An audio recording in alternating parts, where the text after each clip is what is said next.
Ameerika Ühendriikide relvajõud tegid kiireloomulise avalduse ja andsid selge sõnumi sellel reedel, 24. aprillil 2026. Mereblokaad Teherani vastu kasvab.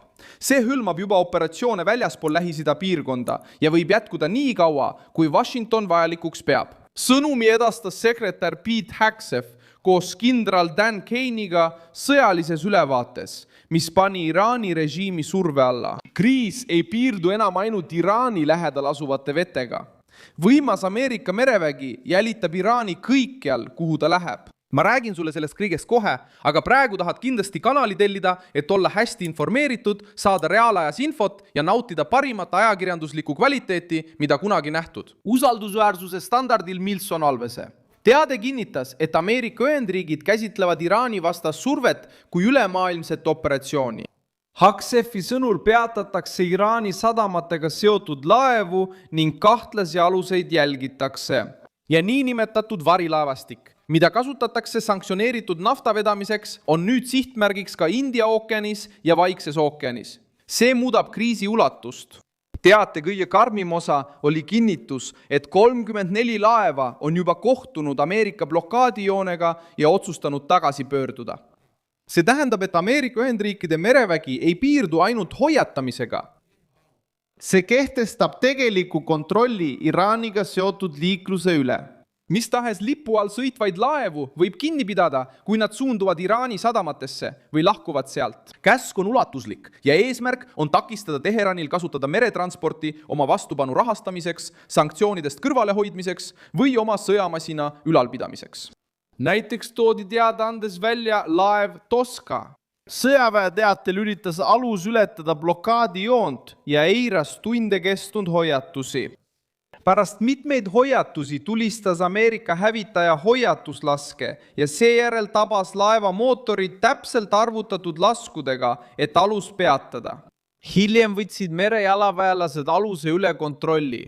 Jõudude erinevus tuli selgelt esile. Ameerika keskväe juhatusel on piirkonnas 3 lennukikandjate gruppi, sealhulgas USS Abraham Lincoln, USS Gerald R. Ford ja USS George A.J.W. Bush. See kohalolek koondab tuhandeid sõjaväelasi, lennukeid ja toetusaluseid. 3. lennukikandja saabumist käsitleti kui haruldast jõudemonstratsiooni, mis on selle tüüpi suurim koondumine piirkonnas viimase enam kui 20 aasta jooksul.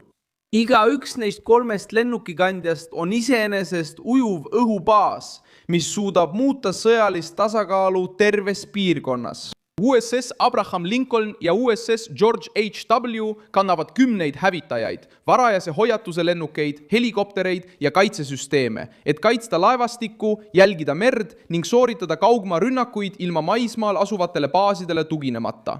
USS Gerald R. Ford on aga veelgi kaasaegsem, loodud töötama kiiremini, saatma lendu rohkem lennukeid lühema ajaga ja toetama õhukampaaniat.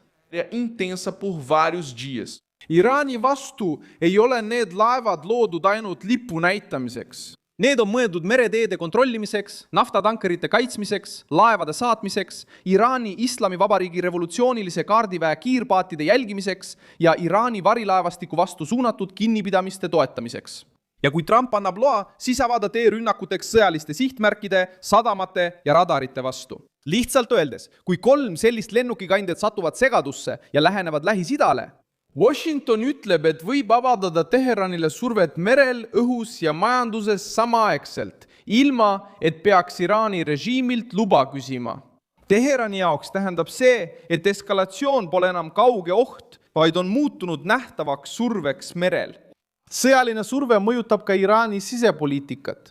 Levivas uudisvoos on teateid paranoiast revolutsioonilise kaardiväega seotud ringkondades. Siseste reetmissüüdistuste, infiltratsioonihirmu ja kahtlustega välismaiste võitlejate kasutamise kohta Iraani sees. See osa nõuab siiski ettevaatlikkust, sest see ilmneb pigem taustahinnangu ja teatena kui ametliku kinnitusena. Sellegi poolest sobib see hetkeolukorraga. Välises survestatud režiimid kipuvad sisemiselt lõhenema. Teade jõudis ka Euroopasse ja Aasiasse. Hegseth nõudis, et liitlased peaksid lõpetama ainult Ameerika kaitsele lootmise. tema sõnul vajavad paljud riigid Hormuzi väina rohkem kui Ameerika Ühendriigid ise. Kriitika oli selge. Need, kes sõltuvad sellest marsruudist, peaksid aitama seda kaitsta. Washington on väsinud sellest, et peab üksi kandma kulusid, et hoida avatuna läbipääsu, mis toetab teiste majanduste energiat, kaubandust ja kütust. See nõudmine on osa Trumpi nägemusest. Ameerika Ühendriigid juhivad endiselt, kuid tahavad, et liitlased tõestaksid oma tegelikku kasulikkust. Vähem konverentse, rohkem tegusid. Vähem kõnesid, rohkem laevu merel. Toon oli eriti karm, sest kriis Hormuzis paljastas ebamugava tõe. Paljud riigid sõltuvad Ameerika julgeolekust, kuid kõhklevad, kui tuleb maksta selle julgeoleku poliitilist ja sõjalist hinda. Samal ajal mainitakse Itaaliat levivas uudisvoos ühe võimaliku partnerina mereväelistes pingutustes. Teave viitab sellele, et Itaalia saadab laevu, et aidata Hormuzi väina taasavamise ja julgeolekuoperatsioonis. Sellegipoolest näitab ameeriklaste väljaütlemine kannatamatust liitlaste suhtes, kes reageerivad aeglaselt. Washingtoni jaoks ei saa Iraani ohtu tõrjuda ainult ametlike avaldustega. Seda tuleb ohjeldada merel. Kindral Dan Kane tõi samuti esile Ameerika luure rolli. Sõnum oli, et Ameerika Ühendriigid tunnevad Iraani, selle juhte, mustreid, marsruute, sõjalist võimekust ja majandussüsteeme. See teate osa ei pandud sinna juhuslikult. See on mõeldud režiimile teadmiseks, et Washington näeb rohkem, kui avalikult paistab. Sellise kriisi ajal on teave sama väärtuslik kui laev ise. Kes teab, kus vastane liigub, saab otsustada, millal peatada, millal kinni pidada ja millal rünnata. See suurendab ähvarduse kaalu. Ei seista silmitsi ainult lennukikandjatega. Tuleb silmitsi seista satelliitide, analüütikute, merejälgimise, finantsandmete, marsruutide kaartide ja aastate jooksul kogutud luureandmetega. Kaasaegne sõda ei sõltu ainult tulistamisest. See sõltub teadmisest, kes veab mida, kuhu, millise lipu all, millise kindlustusega ja milliste poliitiliste sidemetega. Ja selles valdkonnas tahavad Ameerika Ühendriigid näidata, et nad on mitu sammu eespool. Olukord Pakistanis saab olema otsustav, sest just seal võib ilmneda järgmine Iraani valik. Kui Araks tuleb välja tõsise ettepanekuga, võib Trump nõustuda diplomaatilise lahendusega, mis säilitab Ameerika poliitilise võidu. Aga kui Teheran püüab lihtsalt aega võita, siis tõenäoliselt järgneb rohkem blokaade, rohkem kinnipidamisi ja suurem oht sõjaliste operatsioonide taasalustamiseks. Teates rõhutati selgelt, et Ameerika väed on valmis vajadusel presidendi käsul uuesti lahingusse naasma. Iraan püüab näidata, et ta peab vastu, kuid faktid näitavad survet. Tema sadamad on blokaadi all, tema laevu jälgitakse, tema varilaevastikust on saanud sihtmärk. Tema diplomaadid otsivad vahendajaid. Tema režiim seisab silmitsi sisemiste kahtlustega ja tema peamine majanduslik relv, hirm Hormuzi väinas, seisab silmitsi maailma suurima mereväega. See kombinatsioon asetab Teherani raskesse olukorda. Olukord on tõsine. Ameerika vägede kiireloomuline teade jättis sõnumi, mida ei saa eirata. Ameerika Ühendriigid kontrollivad mereeskalatsiooni ja tahavad sundida Iraani valikut tegema.